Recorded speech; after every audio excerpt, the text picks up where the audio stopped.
বন্ধু আমাদেরকে দিয়েছেন দেশ, আর জননেত্রী শেখ হাসিনা আমাদেরকে দিয়েছেন এই যে ইনফ্রাস্ট্রাকচার ডেভেলপমেন্ট, রাস্তাঘাট, তারপর হচ্ছে কি মেশিনারি, বিশেষ করে সিলেটের জন্য। আগে সারা জীবনই অগ্রিম বন্যার কারণে আমাদের যে কষ্ট পাইতে হইতো, বা দ্রুত সময়ে ধান কাটতে না পারার কারণে আমাদের কৃষকরা যে কষ্টে থাকতো, এইটা থেকে মুক্তি দিতে আইছে এই মেশিনগুলা। আমি যারা এই মেশিনগুলো আমাদেরকে দিয়েছেন, বিশেষ করে সরকারকে ধন্যবাদ জানাচ্ছি। আমি একজন এমপি হিসাবে, আমার পাশে আছেন আমাদের সম্মানিত কৃষি officer, he is doing really good job. এবং আমরা সবাই মিলে, আমি বিশেষ করে আমাদের থানার ইউনো মহোদয়, এসিলেন মহোদয়, যারাই আছেন এখানে, সবাই দিনে রাত্রে যেভাবে কাজ করতেছেন, আমার একটা বিশ্বাস যে অল্প দিনের মধ্যে আমরা একটা মাধবপুর সোনারঘাটকে একটা ছোট্ট সোনার বাংলা আমরা উপহার দিতে পারবো। এবং যে মেশিনগুলো আসতেছে, আপনারা জেনে খুশি হবেন, ভবিষ্যতে অল্প দিনের ব্যবধানে পাইপলাইনে আরো অনেক অনেক জিনিস আসতেছে। কারণ সারা বাংলাদেশের যারা দায়িত্বে আছেন তারা জানেন অথবা বিশ্বাস করেন যে মাধবপুর সোনারঘাটে যে বরাদ্দ দেওয়া হয়, এটার ম্যাক্সিমাম ব্যবহার করা হয়। এবং কেন জানি মনে হইতেছে যে আমি আগে শুনতাম যে একটা মানুষ যখন সফল হওয়ার জন্য চেষ্টা করে, সারা পৃথিবী নাকি উঠে দাঁড়ায় এবং তাকে সহযোগিতা করতে চায়।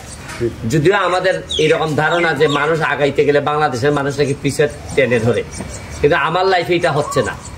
আমি একটু আগাইতে চাচ্ছি। আমার কাছে মনে হচ্ছে যে সারা বাংলাদেশ আমাদের মাধবপুর সোনারঘাটকে সহযোগিতা করার জন্য বসে আছে। এবং আপনারা খুশি হবেন জেনে, আজকে আমরা একটা পর্যটনের স্পট দেখে আসছি, আমরা এটার একটা বিশাল পর্যটনে রূপান্তর করতে চাই।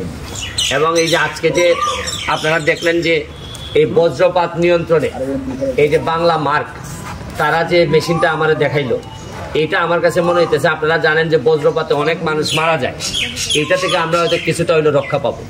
এবং ক্ষেত্রে বিশেষে আমাদের যে ডেভেলপমেন্টগুলা, সায়েন্টিফিক ডেভেলপমেন্ট যেগুলো হইতেছে, এইগুলো আমরা মাধবপুর সোনারঘাটে আনতে চাই।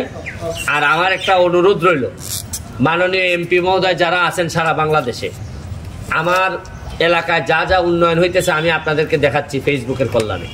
আপনাদের এলাকায় যে সব জিনিস আছে আপনারা আমাদেরকে দেখান। আপনাদের কাছ থেকেও আমাদের অনেক কিছু শেখার থাকতে পারে, হয়তো যেগুলো আমরা পারি নাই। কারণ আমি বিশ্বাস করি সব আমরা এমপিরা মিলেই বঙ্গবন্ধু সোনার বাংলা বানাবো। সবাইকে ধন্যবাদ জানাচ্ছি। প্রতিটা ভালো কাজে আপনারা থাকবেন, আর খারাপ কাজে আমাদেরকে বাধা দিবেন অথবা আমাদেরকে পরামর্শ দিবেন যাতে এগুলো আমরা না করি। আমি আমার প্রশাসন সহ সবাইকে আপনারা সহযোগিতার হাত বাড়াই দিবেন। বিশেষ করে সাংবাদিকবৃন্দ যারা আছেন, তারা ভালো কাজে প্রশংসা করবেন, খারাপ কাজে আমাদেরকে ওয়ার্নিং দিবেন, শুধু ক্ষতি করার জন্য। আর এলাকার ইমেজ যেন আমাদের ইনটেক থাকে। মানে কোনো একটা খারাপ নিউজও যদি হয়, তাহলে খারাপ নিউজটা লুকানোর চেষ্টা করবেন যাতে ইমেজটা ক্ষতি না হয়। তবে এইটা যাতে আর না হয়, এটার জন্য যা যা করার অফিসিয়ালি আমরা করব। আমি অনেক কষ্ট করে যাচ্ছি, একদিনে যেন এগুলা নষ্ট না হয়ে যায়। আমার জন্য দোয়া করবেন, আমাদের প্রশাসনের জন্য দোয়া করবেন। থ্যাংক ইউ হল।